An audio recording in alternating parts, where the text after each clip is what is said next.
Bienvenidos a su clase de esta semana, esperando, ¿verdad? Siempre de mi parte, yo espero que se encuentren pues muy bien, ¿verdad? Desde el lugar donde me estén escuchando. Bienvenidos a una semana más, ¿verdad? Espero que sea de mucho provecho para ustedes, para mí, para todos. Así que bienvenidos. Durante este tiempo, chicos, vamos a estar estudiando el tema que se titula el verbo y sus modos verbales, ¿verdad? Vamos a estar hablando sobre el verbo, cuáles son sus modos verbales, ¿verdad? Viendo ejemplos, analizando oraciones para que podamos identificar cuáles son esos modos del verbo y otras estructuras más, ¿verdad? Que pertenecen pues al verbo y lo vamos a ver en una oración completa. Así que bienvenidos. Vamos a iniciar, ¿verdad? Hablando sobre, pues, qué es el verbo. Es algo que nosotros, ¿verdad? Lo venimos estudiando, pues, durante toda nuestra vida escolar y nosotros sabemos que el verbo representa una acción, indica movimiento, ¿verdad? Entonces el verbo es la palabra que indica acción o un estado de ánimo, ¿verdad? O acontecimiento de la naturaleza, ¿verdad? Todo lo que indique acción, todo lo que indique movimiento, ¿verdad? Entonces se está refiriendo a un verbo. Ahora bien, el verbo, ¿verdad? Tiene accidentes gramaticales y aquí es donde vamos a prestar muchísima atención para grabarnos bien, ¿verdad? Y poder identificar cuando yo les esté hablando sobre esto. Los accidentes gramaticales del verbo son de modo, tiempo, persona y número. Y los vamos a estar viendo uno a uno, ¿verdad? Hay unos que ustedes ya los manejan y hay otros, ¿verdad? Que tenemos que reforzarlos. Entonces, vuelvo y repito, ¿cuáles son los accidentes gramaticales del verbo? De modo, tiempo, persona y de número. Entonces vamos a iniciar hablando sobre el accidente gramatical de modo.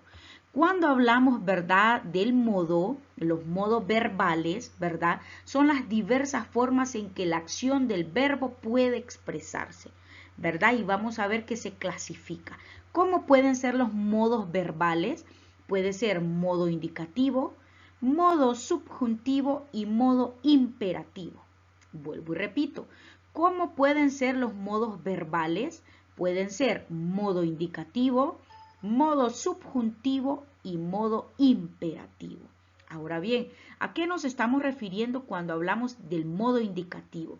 Este modo verbal, ¿verdad?, se caracteriza porque expresa oraciones concretas y reales. ¿Qué quiere decir esto? En otras palabras, quiere decir que nosotros escribimos oraciones reales que están pasando. Como el ejemplo, Pedro estudia todas las noches. Es algo real porque Pedro está estudiando todas las noches. O podríamos decir, el clima de hoy lunes amaneció frío, entonces es algo real, ¿verdad? Entonces esas son oraciones concretas y reales, no son una suposición, ¿verdad? No están en futuro, están en el presente y son oraciones reales. Entonces a este tipo de oraciones cuando se encuentra, ¿verdad? En este modo real concreto, entonces le llamamos modo indicativo. Decimos que esa oración está en modo indicativo. Ahora bien, ¿qué pasa con el modo subjuntivo? Cuando estamos hablando del modo subjuntivo, son aquellas oraciones que expresan un deseo. ¿Qué quiere decir esto? Que la acción no ocurre en un momento concreto, sino que es algo que usted desea que pase. Por eso dice expresan deseo. Y cuando una oración expresa un deseo, entonces está en modo subjuntivo. Por ejemplo, todos esperan que actúe correctamente. Es algo que las personas desean. O podríamos decir, los viernes por la noche deseo poder ir al cine. Entonces es un deseo, expresa un deseo, no es una acción en concreto, sino que es un deseo de que usted haga eso, de algo que esperan de usted. Entonces cuando esta oración se encuentra así, entonces está en modo subjuntivo. Ahora bien, vamos al último modo verbal, modo imperativo. Este sí ya lo conocen muy bien, porque el modo imperativo, ¿verdad?, sirve para expresar una orden, una advertencia, una amenaza o una súplica, un rogar, ¿verdad? Por ejemplo, haz tu tarea. Entonces estamos dando una orden. Entonces aquí la oración está en modo imperativo.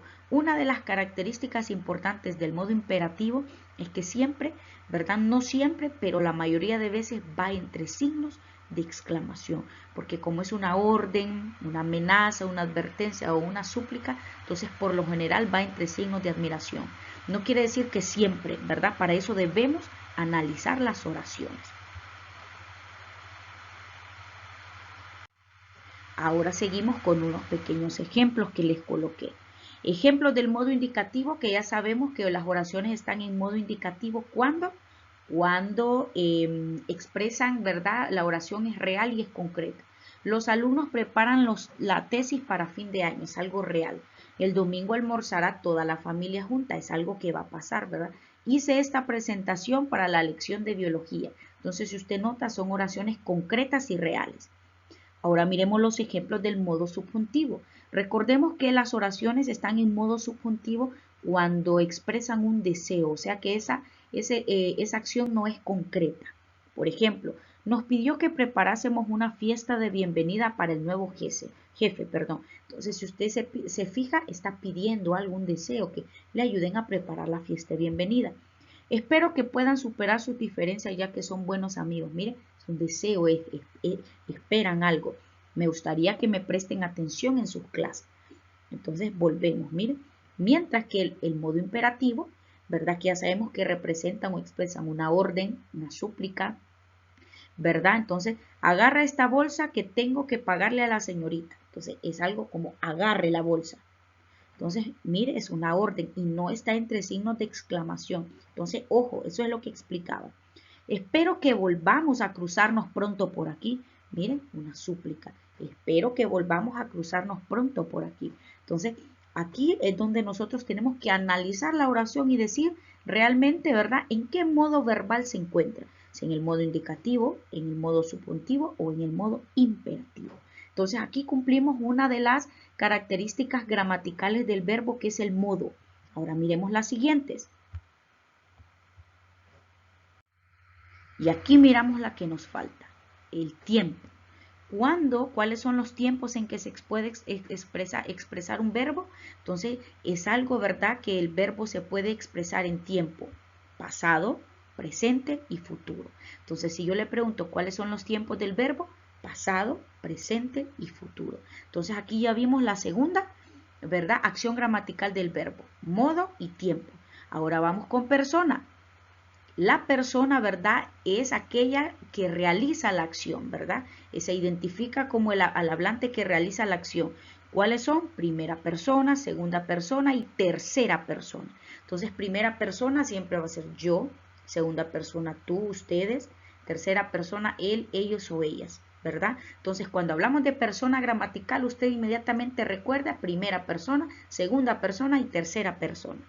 Ahí ya miramos, ¿verdad?, la tercera acción gramatical del verbo. Vamos con la última, el número. El número, chicos, es aquello, ¿verdad?, que nos informa si la acción se realiza en una o varias personas. ¿Cómo puede ser el número? Singular o plural. Singular, que nos indica uno, y plural, que nos indica dos o más personas, ¿verdad? Ese es el número. No lo confundamos, que muchas veces lo confundimos con el género. Pero cuando hablamos de género, estamos hablando de masculino y femenino. Entonces, estas son, ¿verdad?, las acciones gramaticales del verbo.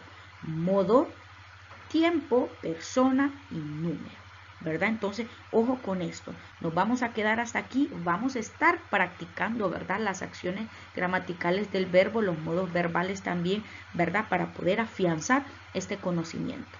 Bonito día para todos ustedes, chicos, y nos veremos la siguiente clase.